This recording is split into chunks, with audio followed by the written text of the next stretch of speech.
Hi നമസ്കാരം. സഹകാരി PSCയുടെ പുതിയൊരു സീരീസിലേക്ക് ഏവർക്കും സ്വാഗതം. ഫൈൻഡിങ് ദ റൂട്ട് എന്ന സെഷനാണ് നമ്മളിപ്പോൾ ചെയ്തുകൊണ്ടിരിക്കുന്നത് അല്ലേ? അപ്പോൾ ഇന്നത്തെ സെഷനിൽ നമ്മൾ നോക്കാൻ പോകുന്നത് 032/2023 ചോദ്യ പേപ്പറിൽ വന്നിട്ടുള്ള കുറച്ച് ക്വസ്റ്റ്യൻസ് ആണ്. അപ്പോൾ നമുക്ക് ഓരോ സീരീസ് ആയിട്ടായിരിക്കും വരുന്നത് കേട്ടോ. ഫൈൻഡിങ് ദ റൂട്ട്സ് എന്ന് പറയുമ്പോൾ ഈ ചോദ്യം എങ്ങനെ എവിടെ നിന്ന് PSC എടുത്തുകൊണ്ട് വന്നിട്ടുണ്ട്, എങ്ങനെയാണ് ഈ ചോദ്യം PSCക്ക് കിട്ടിയത്, നമ്മുടെ പാഠപുസ്തകത്തിൽ ഇങ്ങനെയുള്ള ചോദ്യങ്ങളൊക്കെ വരാറുണ്ടോ, അല്ലെങ്കിൽ അതിന് വേണ്ട കാര്യങ്ങളൊക്കെ നമ്മുടെ പാഠപുസ്തകത്തിലുണ്ടോ എന്നുള്ളതൊക്കെ അനലൈസ് ചെയ്യുന്നതിന് വേണ്ടിയിട്ടാണ് ഇങ്ങനെ ഒരു സീരീസ് നിങ്ങൾക്ക് നൽകുന്നത്. അപ്പോൾ എല്ലാവർക്കും ഈ ഒരു ഫൈൻഡിങ് ദ റൂട്ട് എന്ന സെഷനിലേക്ക് ഒരിക്കൽ കൂടി സ്വാഗതം. നമുക്ക് ഓരോ ചോദ്യമായിട്ട് പരിശോധിക്കാം. താഴെ കൊടുത്തിരിക്കുന്നവയിൽ ബ്രിട്ടീഷുകാർക്ക് എതിരെ കേരളത്തിൽ നടന്ന കലാപങ്ങളിൽ ആദ്യത്തേത് ഏത് എന്നാണ് ചോദിച്ചിരിക്കുന്നത്. കേരള ചരിത്രവുമായി ബന്ധപ്പെട്ടുള്ള ഒരു ചോദ്യമാണ്. ഒന്നും കൂടി ശ്രദ്ധിക്കുക. താഴെ കൊടുത്തിരിക്കുന്നവയിൽ ബ്രിട്ടീഷുകാർക്ക് എതിരെ കേരളത്തിൽ നടന്ന കലാപങ്ങളിൽ ആദ്യത്തേത് ഏത് എന്നാണ് ചോദിച്ചിരിക്കുന്നത്. ഈ ഒരു ചോദ്യം വന്നിട്ടുള്ളതും സെയിം നമ്മൾ നോക്കിയിട്ടുള്ള 10ാം ക്ലാസ്സിലെ കേരളം ആധുനികതയിലേക്ക് എന്നുള്ള പാഠഭാഗത്തിൽ നിന്നാണ്. അപ്പോൾ ആദ്യം നമുക്ക് ആ ഒരു പോർഷനിൽ, ആ ഒരു ചാപ്റ്ററിൽ തന്നിട്ടുള്ള കുറച്ച് കാര്യങ്ങൾ നമുക്ക് വായിച്ചു നോക്കാം. എന്നിട്ട് നമുക്ക് ഉത്തരത്തിലോട്ട് എത്താം. Okay, English east India company കേരളത്തിലേക്ക് എന്ന തലക്കെട്ടോടു കൂടിയാണ് നമ്മുടെ SCERTയിൽ ഈ ഒരു പോർഷൻ തന്നിട്ടുള്ളത്. നിങ്ങൾക്ക് കാണാൻ പറ്റുന്നുണ്ടോ?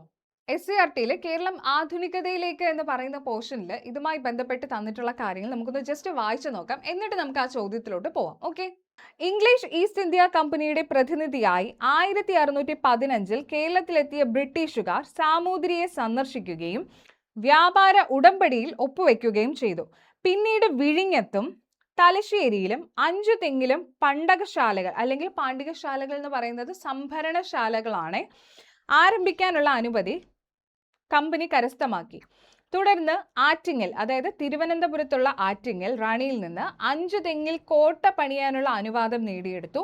പിൽക്കാലത്ത് പടിഞ്ഞാറൻ തീരത്തെ ബ്രിട്ടീഷുകാരുടെ ഏറ്റവും പ്രധാന സൈനിക കേന്ദ്രമായി അഞ്ചുതെങ്ങ് മാറി. അഞ്ചുതെങ്ങിനെ ബ്രിട്ടീഷ് സൈനിക കേന്ദ്രമാക്കിയതിൽ നാട്ടുകാർക്ക് ശക്തമായ പ്രതിഷേധം ഉണ്ടായിരുന്നു. 1721 ആറ്റിങ്ങൽ റാണിക്ക് സമ്മാനവുമായി പോകുകയായിരുന്ന 150ഓളം പേരുള്ള ഇംഗ്ലീഷ് സംഘത്തെ നാട്ടുകാർ വധിച്ചു. ഇത് ആറ്റിങ്ങൽ കലാപം എന്നറിയപ്പെടുന്നു. ബ്രിട്ടീഷുകാർക്കെതിരെ കേരളത്തിൽ നടന്ന ആദ്യത്തെ സംഘടിത കലാപമായാണ് ആറ്റിങ്ങൽ കലാപത്തെ കണക്കാക്കുന്നത്. അപ്പൊ എന്താണ്?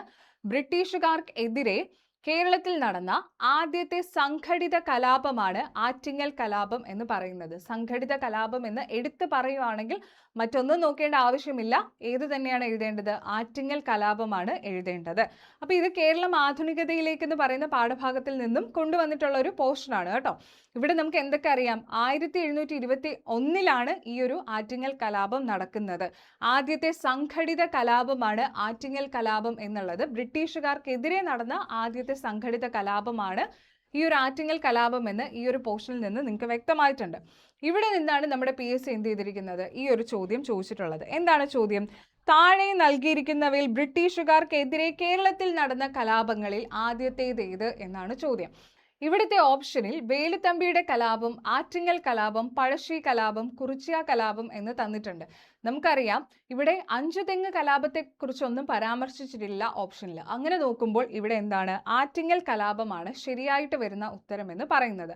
അപ്പൊ ഈ ഒരു പോർഷൻ എവിടെ നിന്നാണ് PSC ചോദിച്ചിട്ടുള്ളത് എന്ന് ഇപ്പോൾ നിങ്ങൾക്ക് ക്ലിയർ ആയിട്ട് മനസ്സിലായിട്ടുണ്ടാവും എന്ന് വിശ്വസിക്കുന്നു. ക്ലിയർ അല്ലേ?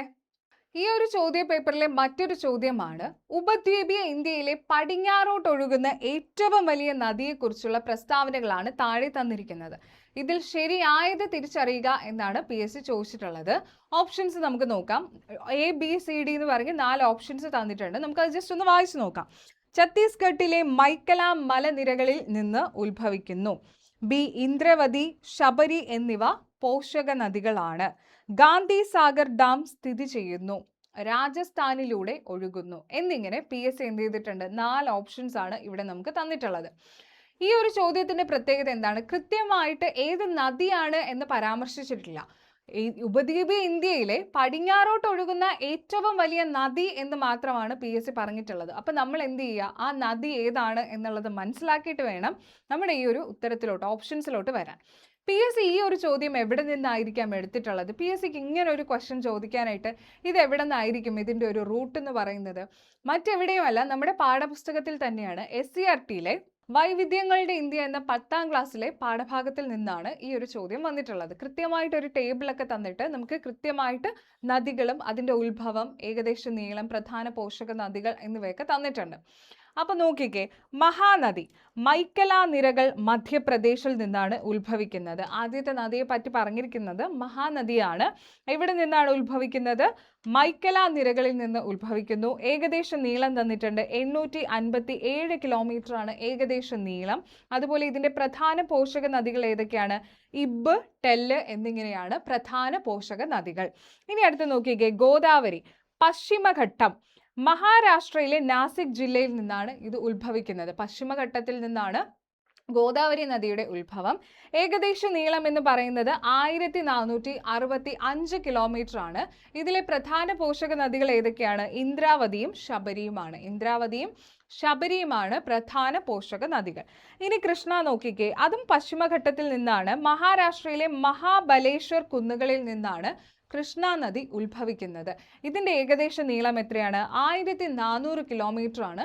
പ്രധാന പോഷക നദികൾ എന്ന് പറയുന്നത് ഭീമയും തുംഗഭദ്രയുമാണ്. ഭീമയും തുംഗഭദ്രയുമാണ് പ്രധാന പോഷക നദികൾ. ഏതിൻ്റെയാണ്? കൃഷ്ണയുടേത്.